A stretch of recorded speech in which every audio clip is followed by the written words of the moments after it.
Esses tipos de unidades de produção, quais as condições, qual a mão de obra, se adiciona muita tecnologia ou não, se tem investimentos na área da produção agropecuária. E aqui, nesse quesito, na produção de agricultura, né? No caso aqui, agricultura. Então, existem dois tipos de lavouras que são praticadas no Brasil. A lavoura do tipo feita por agricultura familiar e as lavouras praticadas pela agricultura patronal. A agricultura familiar é aquela agricultura que quem fabrica, quem produz, quem semeia a terra, quem colhe, enfim, é uma família. Então, o proprietário ali do estabelecimento, o pai da família e os seus filhos, a mulher, enfim, a família produz para si e o excedente ela vende ali no mercado próximo, no mercado local, num centro urbano próximo, enfim. E o que sobra, se sobrar ainda, ela também pode participar vendendo para alguma empresa para exportação. Mas geralmente a agricultura familiar produz coisas que vão ser consumidas internamente. A gente vai ver que, na verdade, a agricultura familiar ela tem muito mais mão de obra do que a agricultura patronal, que ela adiciona mais tecnologia na produção, né? Ela é mais mecanizada, tem mais intensivo de produtos químicos, mais maquinários, enfim, uma mão de obra mais qualificada, tem um aprimoramento das sementes, tudo isso.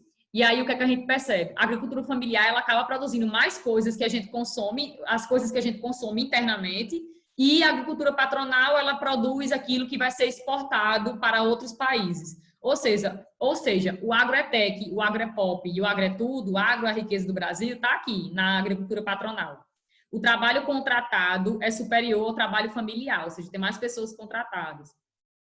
E o comando da produção nele é exercido por quem não é diretamente da terra, né? Não trabalha diretamente na terra. Geralmente, a agricultura patronal ela é realizada através de grandes empresas, de grandes latifundiários, como eu falei ontem. E grande parte daquilo que o Brasil ganha na agricultura, né? Grande parte do nosso PIB, do Produto Interno Bruto, que vem da agricultura patronal e não da agricultura familiar. A agricultura familiar geralmente produz um produto de baixo valor agregado, geralmente é um produto mais baratinho, é um produto que vai ser consumido localmente ou num centro ali urbano mais próximo, enfim. A agricultura familiar geralmente produz aquilo que nós consumimos, certo? É assim, a diferença drástica é essa. E ela utiliza uma mão de obra que é familiar, como está dizendo aí, mão de obra da família. Já a patronal não, né? Ela contrata a mão de obra. Geralmente é a mão de obra até, né, tanto mais qualificada. Aí aqui tem a modernização agropecuária. Aí diz o quê? As modernas propriedades rurais passam a integrar cadeias produtivas extremamente complexas que transformam a matéria-prima animal ou vegetal em produtos de... Deixa eu ver se o livro deu uma engolida aqui em alguma coisa. Não, deu uma engolidazinha. Era para ter falado aqui da questão da diferença entre elas duas. Foi.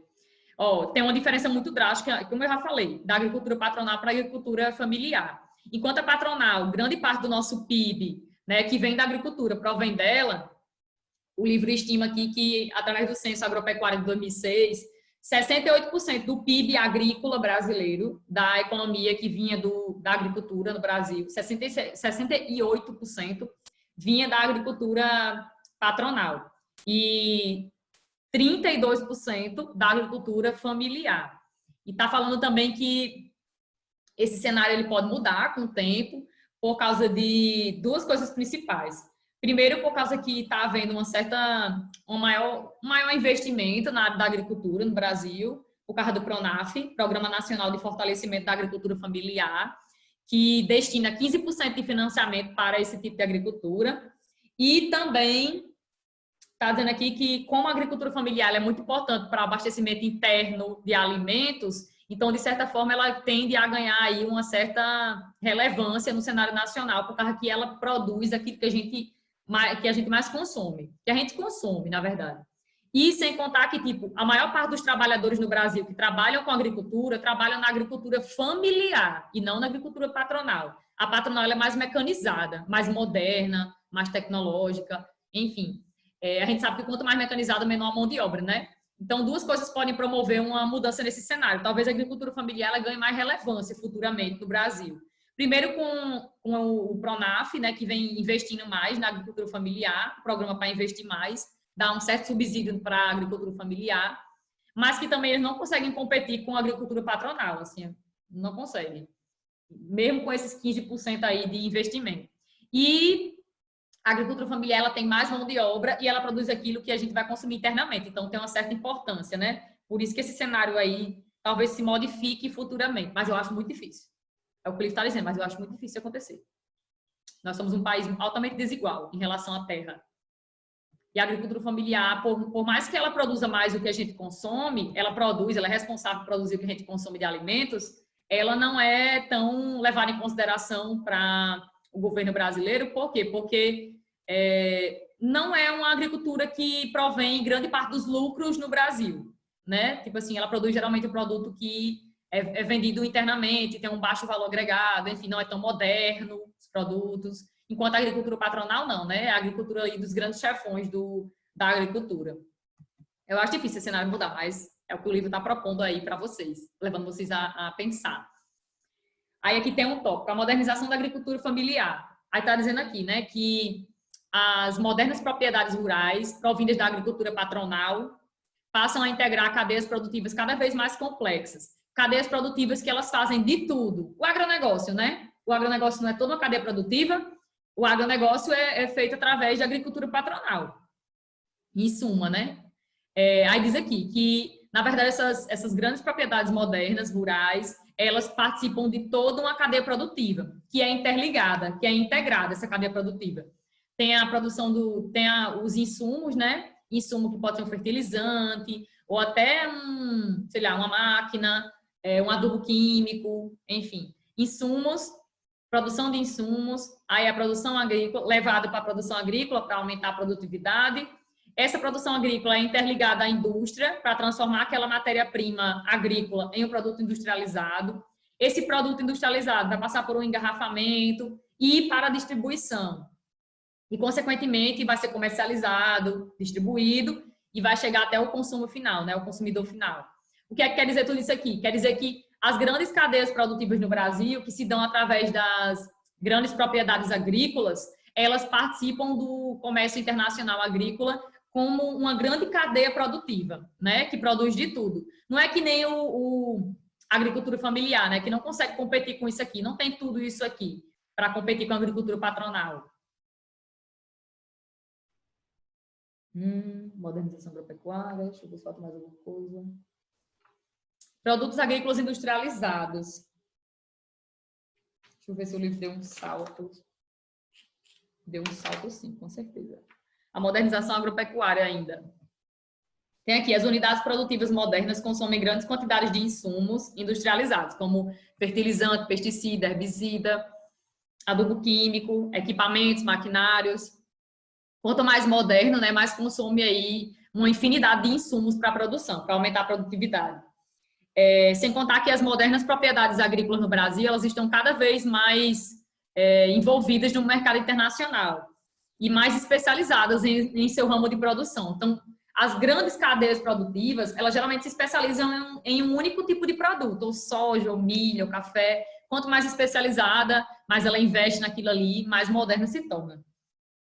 Nesse contexto, as modernas propriedades rurais passam a integrar cadeias produtivas, como essa daqui, né?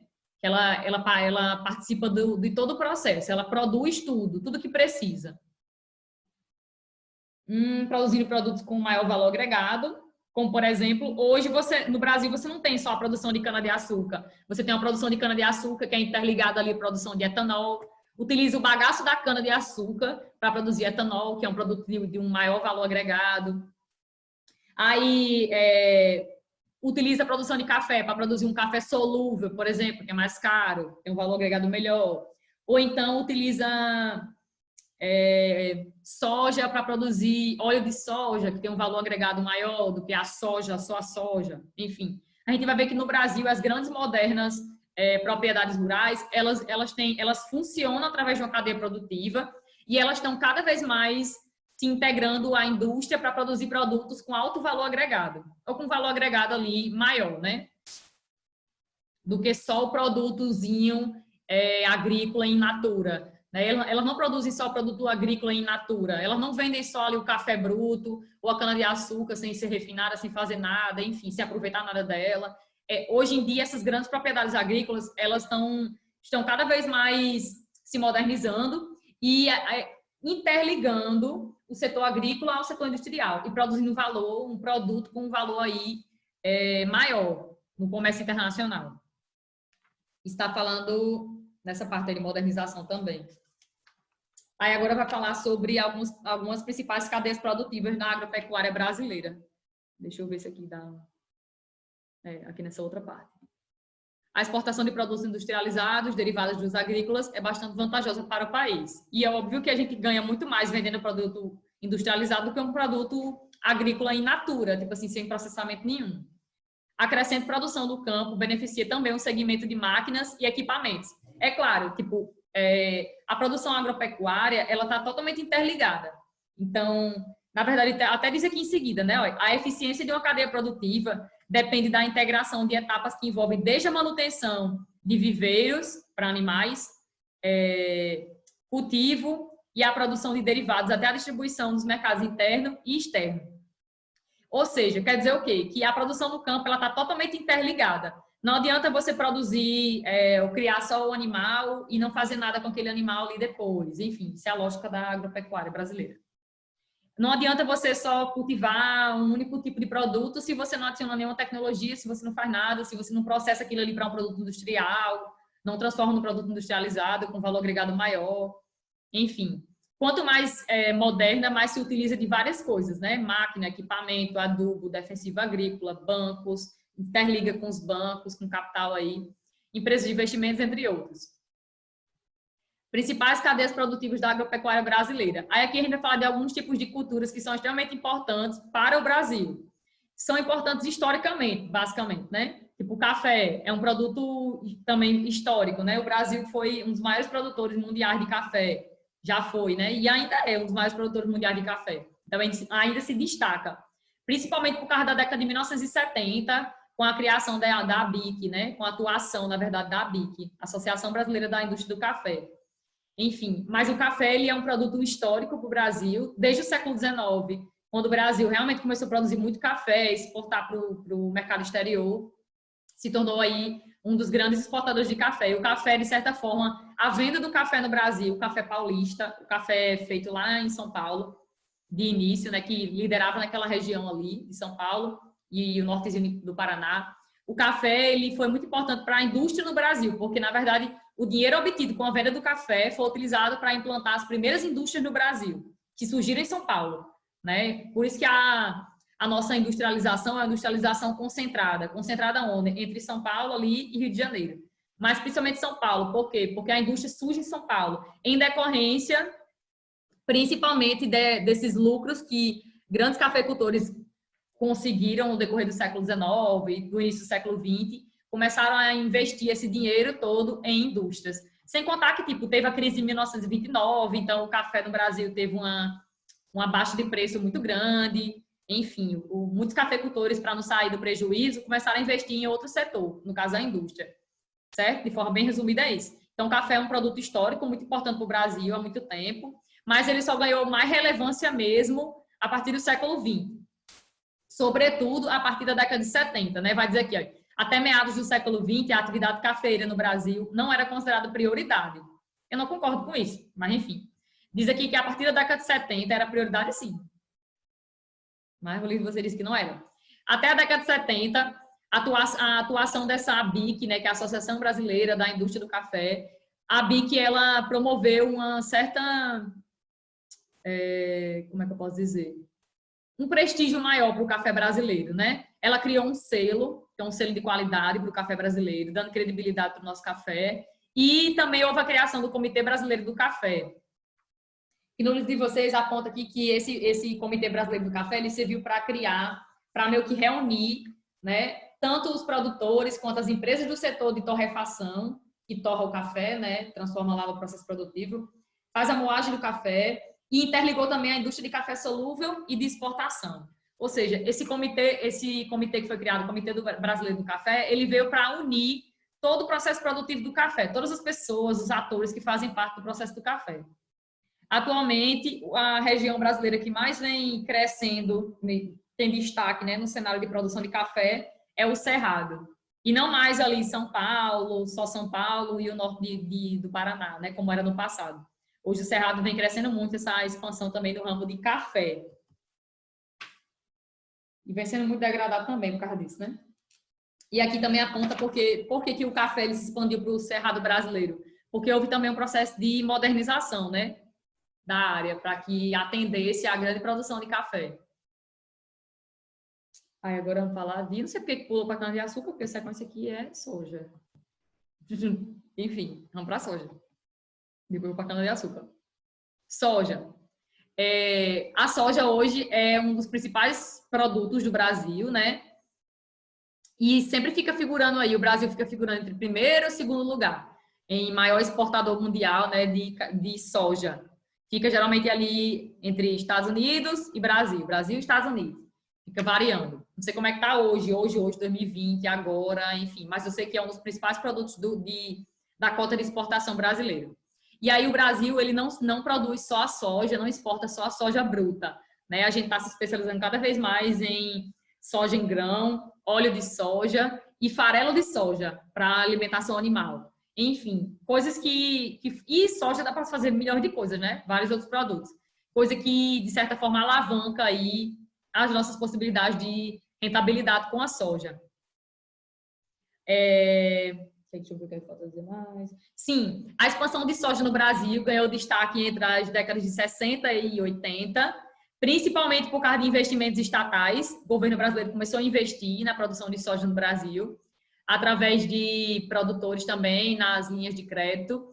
E aí começou a se expandir bastante a produção de soja. No início, o cultivo de soja no Brasil era mais na região centro-sul, sobretudo na região sul do país, né? Se dava mais na região sul, a produção de soja. Era mais naqueles estados do sul. Aí, quando a Embrapa ela foi criada, né? A empresa brasileira de pesquisas agropecuárias, a Embrapa ela criou aí uma semente